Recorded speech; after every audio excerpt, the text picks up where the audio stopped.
मुजाहिद बरेली साहब, आप इस पे भी कमेंट कीजिएगा, लेकिन ये मैंने जो सियासी बयानात की मिसाल दी है, कत्ल के इल्ज़ामात और पब्लिकली बोल देना, ये कितना इन्फ्लुएंस करते हैं पब्लिक ओपिनियन को, या लोग इसे कितना सीरियसली लेते हैं? क्योंकि अथॉरिटीज़ ने तो बिल्कुल नहीं लिया है वाज़े। देखिए, एक तो हमारे कंवर साहब खुद एक अथॉरिटी हैं, जो कुछ उन्होंने कहा जिस तरीके से नसीम सिद्दीकी साहब, मैं तो एक सहाफ़त का तालिब इल्म हूँ। वो हम लोग हम में और ये जो सियासतदानों में कोई फ़र्क नहीं है। ये आप सियासतदानों के बयानों की बुनियाद पर सवाल ना किया करें बतूल। ये तो सुबह शाम आप अगर मैं आपको वो कैसेट सुना दूं कि नवाज आज तो शहबाज शरीफ बैठे हुए जरदारियों के, उन्होंने कहा नहीं था कि मैं इसका पेट फाड़ दूंगा और लाहौर की सड़कों पे घसीटूंगा। और फिर बेनज़ीर भुट्टो क्या कहती थी शरीफों के बारे में, कुछ पता है आपको? या मैं दोहराऊँ सब चीज़ें? यह जरदारी।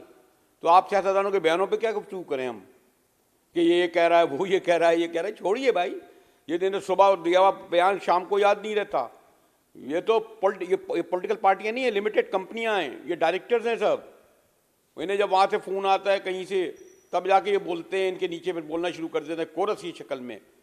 ये पॉलिटिकल पार्टियां इतनी निचली सतह पर आ गई हैं। और मुजाहिद बरेली साहब, ये भी बताइएगा कि जो जनरल बाजवा वाला नैरेटिव है, ये अब इसको जनरल बाजवा वाला नैरेटिव कहना चाहिए, क्योंकि जब से वो रिटायर हुए हैं तो उनके बारे में एक ज्यादा ओपिनियन आना शुरू हो गई है। पीटीआई ने तो खैर पहले मैंने कहा ना, आप नसीम भाई से पूछें और कंवर भाई से, क्या ये सियासी जमातें हैं?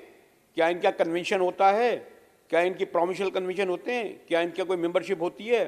क्या कोई तरीकेकार है? ये तो इलीगल है, ये तमाम पॉलिटिकल पार्टियां। सबसे पहले इनको पार्टियां ही नहीं है, ये इलेक्शन कमीशन तो इनको रजिस्टर ही नहीं करना चाहिए। प्रोसेस किस तरह होता है? ये बैठ के जाती उमरा में जरदारी हाउस में बनी गाला में बैठ के इलेक्शन करते हैं 500 लोगों को जमा करके।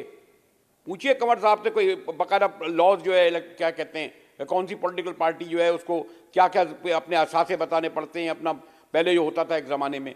ये मैंने कहा, ये लिमिटेड कंपनियां हैं ये।